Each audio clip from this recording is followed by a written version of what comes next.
It is estimated that 15%, or about 1 in 7 people in the UK, are neurodivergent. Can you begin by explaining what neurodiversity is? Mhm. Neurodiversity is a different wiring of the brain.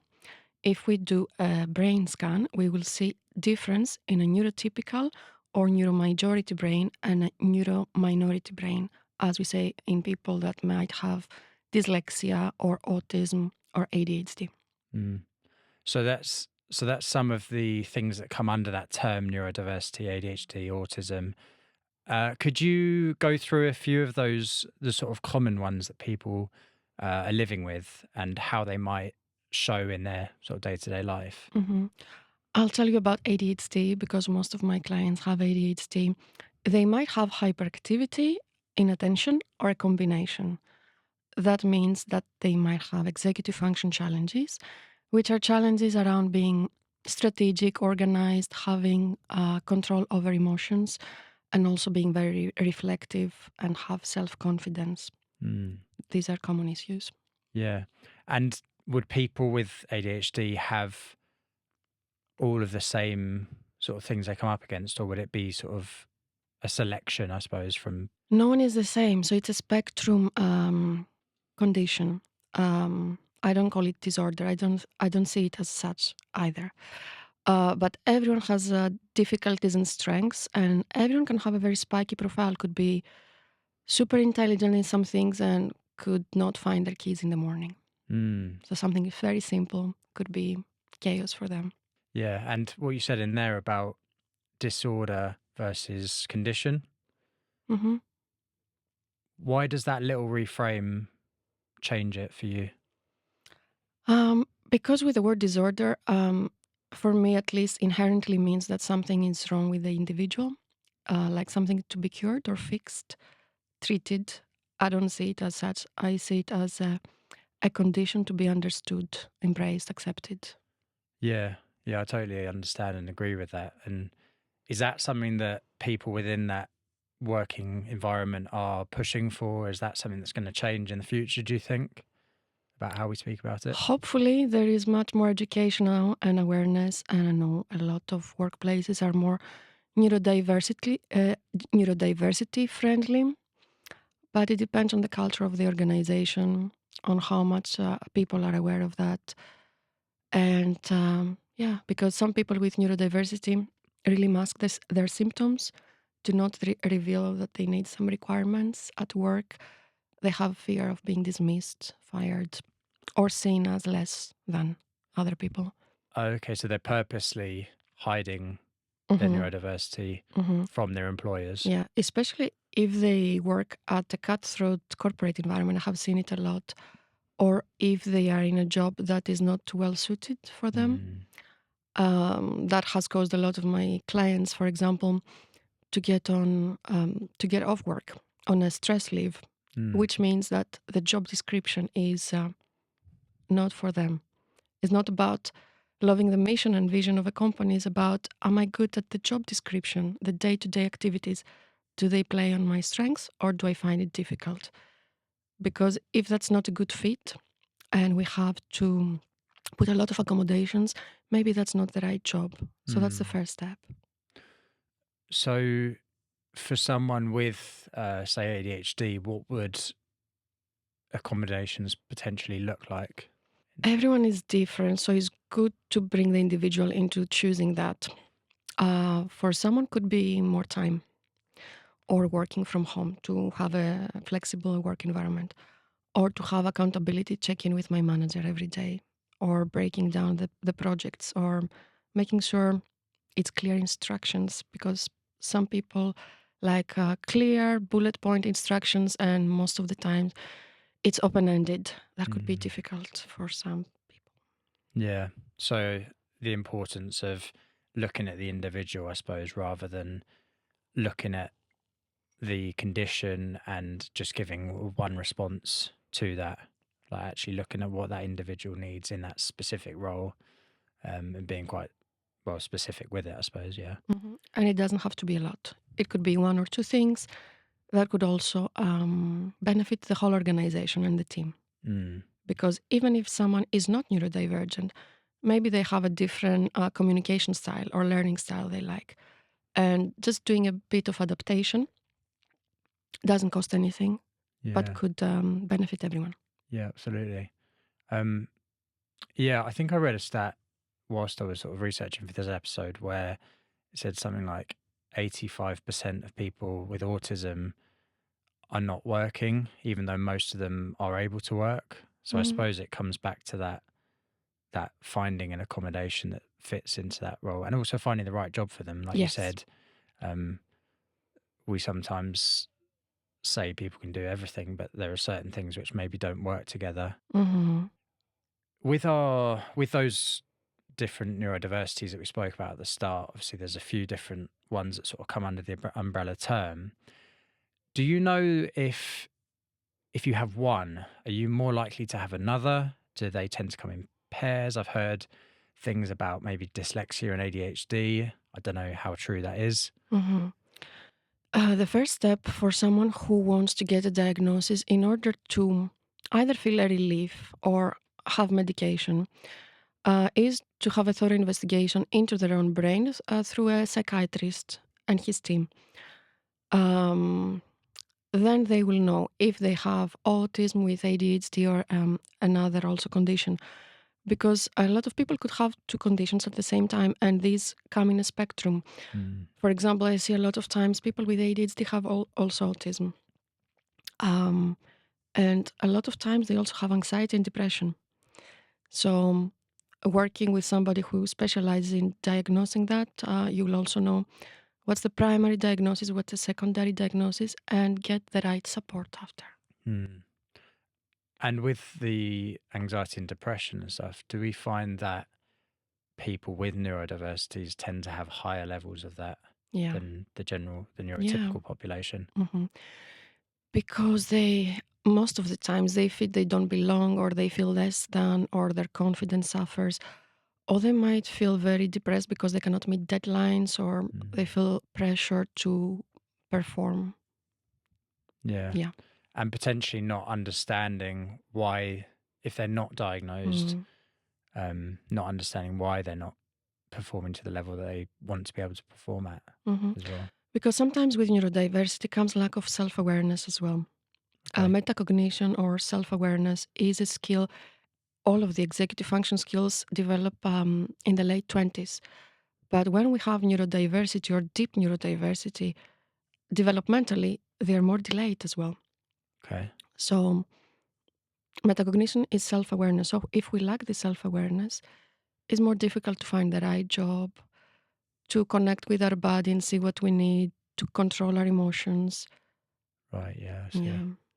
Um, executive function, you said there. What are those? Can you just explain them? Yes, 11 skills pertain to organization. So, time management, organization, task initiation, goal directed persistence, also impulse control, emotional control, working memory, sustained attention, metacognition, as I said, flexibility. Yeah. Okay. Yeah. Help us with leadership, help us with being strategic with our lives, help us with connecting with ourselves and others. Yeah. So you sort of need all of those things to get through sort of varying different day to day life experiences, I suppose. Yes. See the executive center of the brain as the CEO of your life or the pilot. Oh, okay. Yeah. The stronger it is, the more successful you are. Is there a way to improve those things? Or, Yes, of course, there is hope for everyone, irrespective of neurodiversity, because these skills we all have or we don't have as much developed based on our habits, environment, and obviously genetics. But yeah, with repetition, we can improve these skills. okay. And maybe somebody who has ADHD might need more reiterations to build a habit, but with coaching, repetition, we can build new skills. And in terms of sort of going back to diagnosis, so you mentioned in there how diagnosis would work. But something that seems to be happening, especially over the last few years, is this self diagnosis after watching stuff online, maybe on YouTube or TikTok or whatever it is. seeing these videos that are quite vague in what they're discussing and people relating to that and then saying, I've got autism or I've got ADHD or whatever it is that an issue that people are doing that? Could be an issue if they misrepresent how they are wired. But if somebody genuinely has executive function challenges or knows that if he works in a specific environment, he will perform better, that's a valid reason to ask for support in one or two things. But definitely having some traits, because you need to go through proper assessment, is not a professional diagnosis. Yeah. So would it then be important for someone to go and seek professional diagnosis once they have an inkling they might be? If they really want to get to the medication route, definitely. Obviously, a diagnosis in the UK takes a long time if you go through NHS, or it can be very expensive if you go through private psychiatry. So it's a luxury for most people. It's valid if somebody has issues with memory and can work with a coach with that. Yeah. Yeah. So you could work with a coach if you've not officially been diagnosed, but you're showing enough of the traits to sort of... Yeah, you can work with a coach that specializes in executive function, for example. Yeah. And you said about medication. Is that tend to be the way that it goes if someone gets diagnosed, say with ADHD?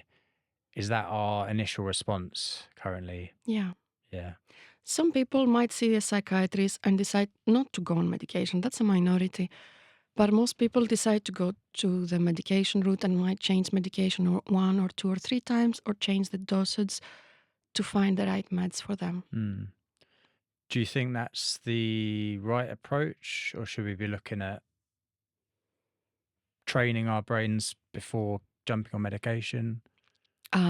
Obviously, the medication masks the symptoms, but I work with a lot of people in coaching that take medication as well. And some of them choose to stop the medication at the weekend and just take it Monday to Friday while they need to focus. Okay. So it boosts their focus. That's valid. And it depends on the depth of the neurodiversity as well. If somebody has deep neurodiversity, might need, and the doctor will be able to say, but definitely working with someone and building skills, transferable skills, is a great sustainable way. Yeah. So besides medication, obviously, like say, they're masking the symptoms and maybe giving you the space to work on what you need to come off them. What sort of techniques would people be using to help themselves outside of that? What sort of things can we do? Lifestyle changes. Okay. Looking at our sleep, the first one. Good quality sleep, sleeping regular times, not waking up at night if possible. Having a nighttime routine for that, or wind down, working with our stress to have a high quality sleep, choosing the good bed. Water is 80% of the brain. Also sleep. Without sleep, the executive function coaching can do 50% of the work, but we need the basics like sleep, hydration, diet is very important, sunshine, as much as we can in the UK, but there are also happy lamps that we can have at home to get these or get the opportunity to be in the sun. And obviously sports are great for attention and mood. Yeah. Like exercise as well then. Yeah. So I suppose it's the same as quite a lot of things that I've spoken about on this podcast, whether it's been like mental health or testosterone stuff last week. It all comes down to the same sort of things, which are your basics. But I suppose they're the things that people don't get right because they're so basic and they're so boring in a way. Going to sleep at the same time every night. And when we look at sleep, I think a lot of people think, okay, I need to get up at 6 a.m. every day or whatever, but they don't look at the night before. So taking that jump to the night ahead and working out, okay, well, to get my 8 hours or whatever it is, I need to go to bed at this time. It starts then rather than just being on your phone, being on the TV Mm. and then going to sleep with an alarm, but not really thinking about that side of Yeah, things. it's the planning, prioritizing, organizing, and the day starts at the night before. Yeah. Yeah. I, I've spoken to a number of people on this podcast and outside of the podcast who have been lately diagnosed. So in their 20s or even closer to 30s, whether it's ADHD or dyslexia. And it quite often leaves them with that feeling of what if? So if I had known this during education, could I have had some more support in place? Could I have maybe not struggled as much as I did to understand certain things? How can we start to spot these signs earlier in life to try and stop that happening to people? Mhm. Um, we can take feedback from teachers. If the school has a special educational needs coordinator, we can observe our own child. Obviously, parents, carers could be more aware of neurodivergent conditions and how they can manifest as well. Hmm. Yeah, that's probably quite a big part of it, isn't it? Educating the people around them Hmm. of what to look out for and what we might typically consider just poor behavior might be a reason behind that. Yeah. Um, I suppose with ADHD, there's probably quite a lot of things that kids do as responses to not understanding something that then get just put down to being naughty, right? Yeah. A lot of students with ADHD are hyper, or usually there is this archetype of the clown of the classroom. And a lot of other students laugh at their jokes, they become the highlight, but they're staying behind academically where everyone else gets a free show. It's dopamine, also get dopamine from everyone admire them and laughing with them. Mm. So it's Do common. do ADHD people living with ADHD tend to thrive off that dopamine then? Hmm. Usually, people with ADHD lack dopamine and they crave it, and sometimes in unhealthy ways. That's why we can see addictions, Yeah. binge drinking, buying things on impulse. Okay, and that tends to be more so in persons with ADHD as well. Yeah. Oh, that's interesting. So, talk us through the um, feel good chemicals that come out. So, dopamine is one. Hmm. Um, there's four that you talk about. So, if you could just. Serotonin when we do something good, dopamine when we get our sensory needs met, noradrenaline with sports, Okay. yeah, oxytocin Yeah. when we hug a pet or our favorite person, So, that's like a loving one, bonding hormone. bonding. Yeah, Okay. we get all of these with sports or doing activities that we like, and it's good to get them in the right proportion. That's Yeah. why we work with dopamine as well, a lot with people with ADHD, but with incentives after they get work done or after a tedious task to reinforce Oh, a okay. So, difficult like habit. reinforcement with dopamine after they've done. Hmm. Right, I'm with you. Or neutralizing and normalizing a habit. For example, when they work on the computer for a long period of time, having healthy, savory, crunchy snacks next to them just to sustain their attention longer. Yeah. Many tricks that they can have their sensory needs met. Okay. So sensory is quite a big thing as well then. Yeah. What's the reason for that? According to the polyvagal theory, which is a theory coined by Dr. Stephen Porges, who is American psychiatrist, has to do with the vagus nerve. I don't know if you're familiar.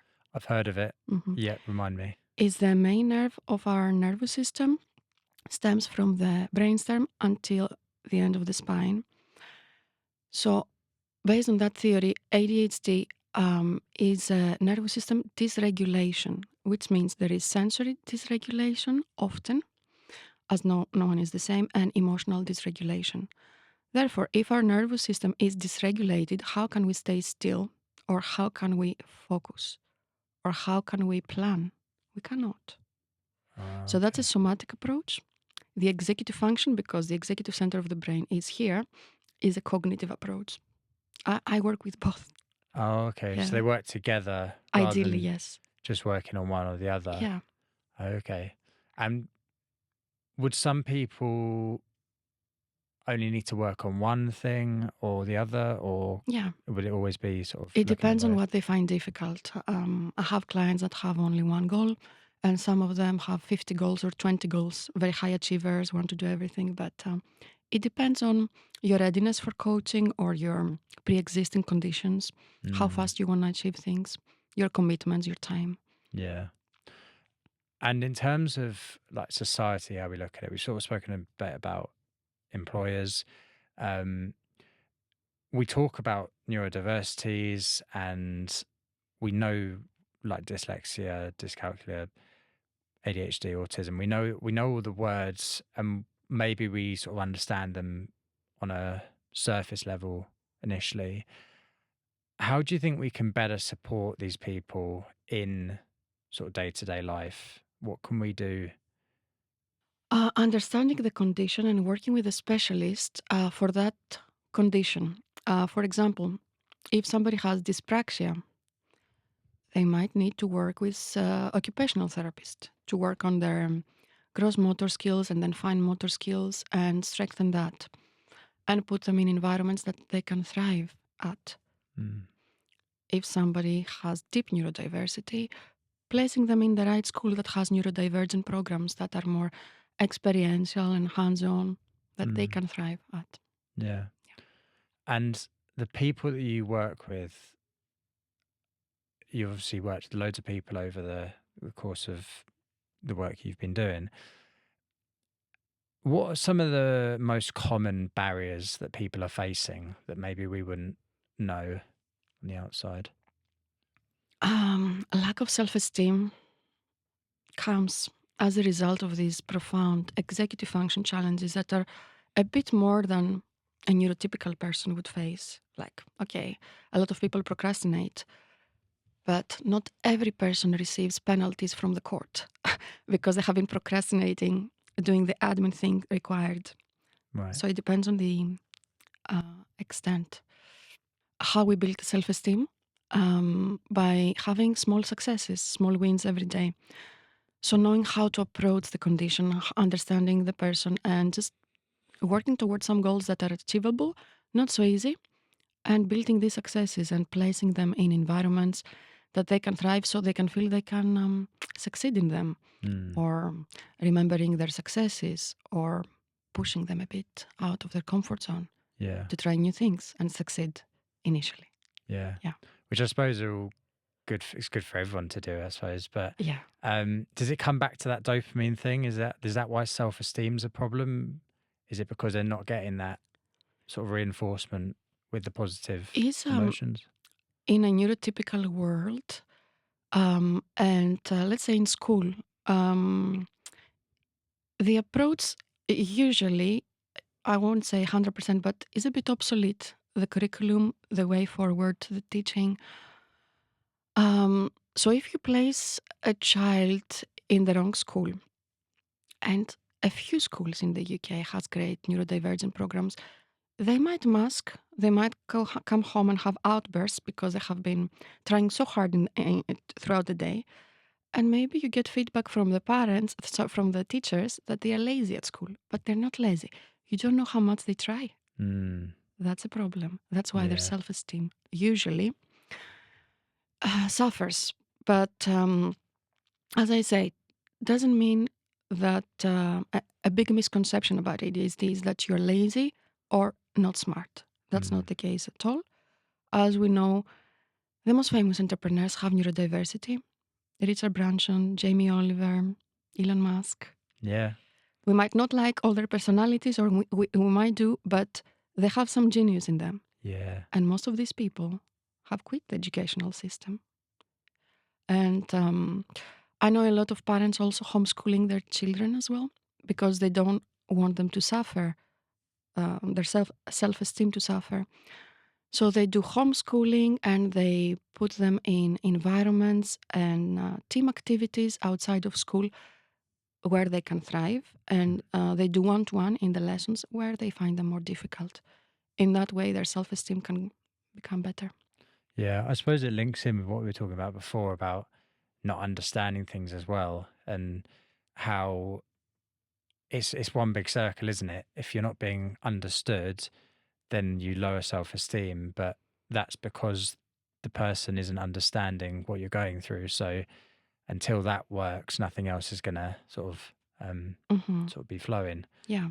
Um, but yeah, you're right. Loads of people who have done very well in life have these diversities, and Elon Musk, you said there, is one who, obviously, whether you agree with him or Yeah. not with what he's doing at the minute, Yeah. like I've read his book, and you get a great insight into how his mind works and how driven he is to do what he sees is right. And again, his methods are extreme, you could say, but yeah, it's really interesting reading that and sort of seeing how it manifests itself and how it shows in his sort of conversations and Hmm. in his work. Yeah. In terms of ADHD specifically, again, what are some of the misconceptions that we have? So I said before that we sort of we know the name, know the word, maybe understand a bit, but what are the main misconceptions that people think it is that it just isn't? Hmm. That is only a childhood condition, or you can treat it with medication only, or that people are not smart or lazy, or it's just hyperactivity. Mm. And is that's something that your people you work with come up against a lot as well? What Those, comes up a lot is I feel not good enough yeah. for most of the people. And for the very, very high achievers, because I work with a lot of business owners, uh, they're very impulsive sometimes. They give feedback to their employees in a very not sensitive way. So that's again self control. Um, or, yeah, not being very organized, but they have Yeah. PAs that can help them with that. Yeah. Yeah. And do you see with the people, those sort of people, those very successful, driven, maybe they've got a vision in their mind of how they want things done. Do they find it hard to maybe understand why people who are working for them don't get it the same way they do? And there's the frustration of being maybe misunderstood from above, but maybe is there a frustration of not understanding why people aren't on the same wavelength as you?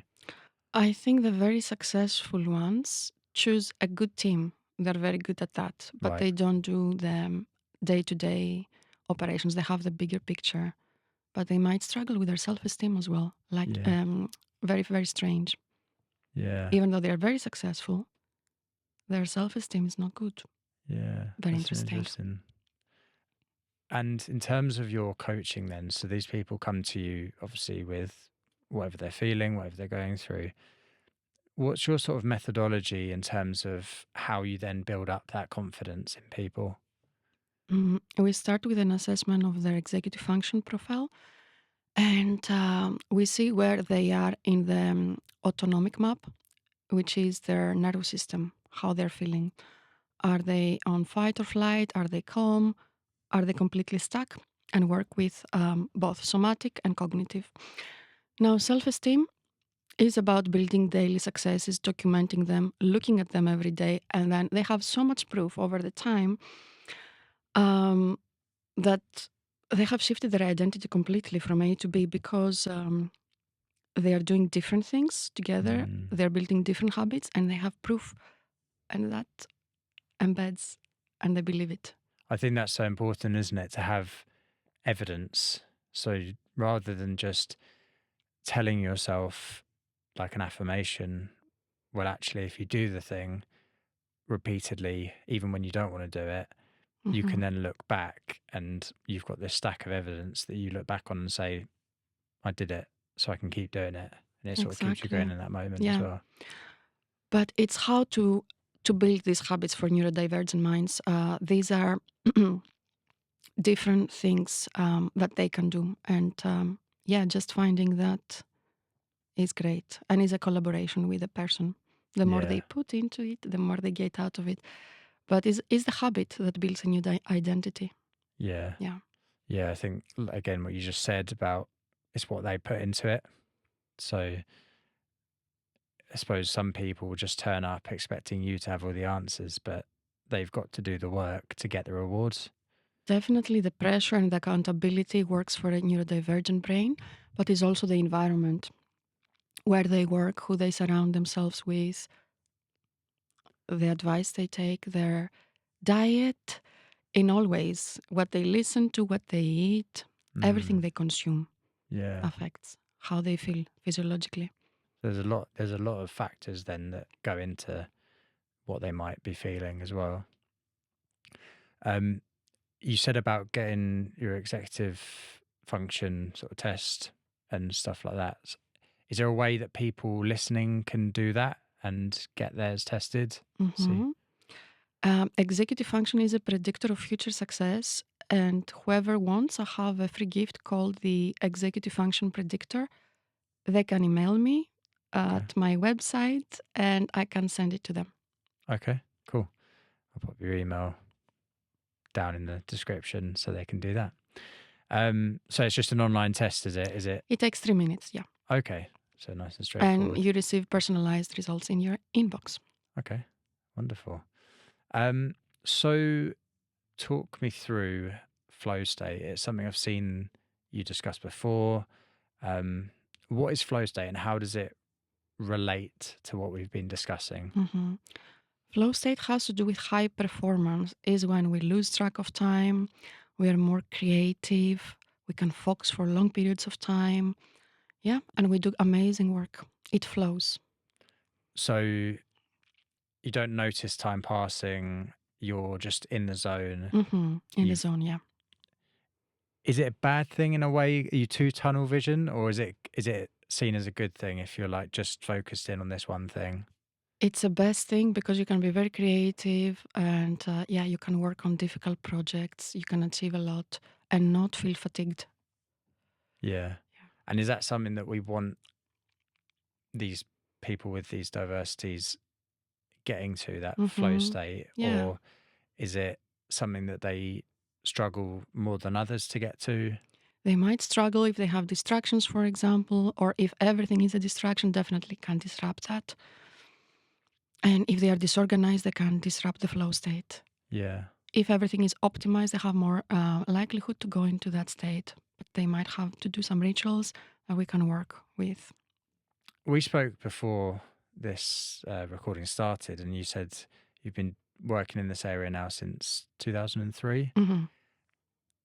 What first drew you to the area, and why have you sort of stuck around in it? What do you find from it? What do you get from it? I definitely get all the happy hormones, but yeah, I used to suffer at school for with lack of attention. I was daydreaming a lot, and also I had performance anxiety. So I would perform a test very, very poorly. And yeah, I work with many techniques after, and I wanted to help to mentor other people with also executive function challenges like myself. And I started with one child back home. I'm from Greece, so he had dyslexia and ADHD. We worked together many years, so 5 years. He entered law school at the end, but most of all, he started to believe in himself because he felt stupid Mm, in the beginning. yeah. That was great, I think. And that, yeah, turning him from that to someone who believed in himself. Mm, Again, you mostly, said about yeah. the happy hormones that come out of that. Hmm. So it comes from a place of like your own experiences early on that have driven you to sort of help others who go through Hmm. the same things. Yeah. And then I moved to the UK, I studied psychology, and then worked in many different schools with children and adolescents with all types of neurodiversity, and at the same time worked with adults as well, and did training in ADHD, business, executive function, polyvagal theory, NLP. How does your own experiences, how do you bring that into, do you bring that into your coaching, I suppose?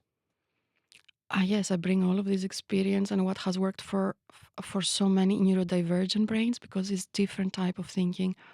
But then it's about building this relationship with the person and seeing them seeing what works for them.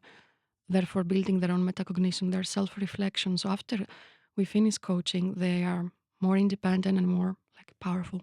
Yeah. And I suppose, again, you're sort of saying about how it's the individual. So the whole theme of it is you can't just treat it as ADHD. It's got to be Tom who has ADHD or whatever, whoever it is. You treat the individual rather than the condition. You manage your neurodiversity, but it's also the environment, the support he has, this person, parents, professionals, school, employer, the resources he has, time, energy, all of that Yeah. play a role. And you've got a book coming out at some point. At some point, yes. Yeah. Currently writing it? Yes. How's it going? How are you finding that experience? Very interesting.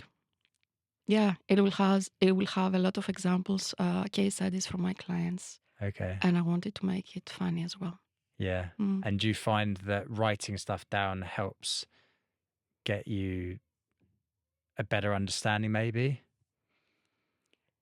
I like researching a lot. Yeah. And their neuroscience develops so rapidly, and like reading a lot, new studies, and about the polyvagal theory. So I put a lot of new things in it. Yeah, and I love it.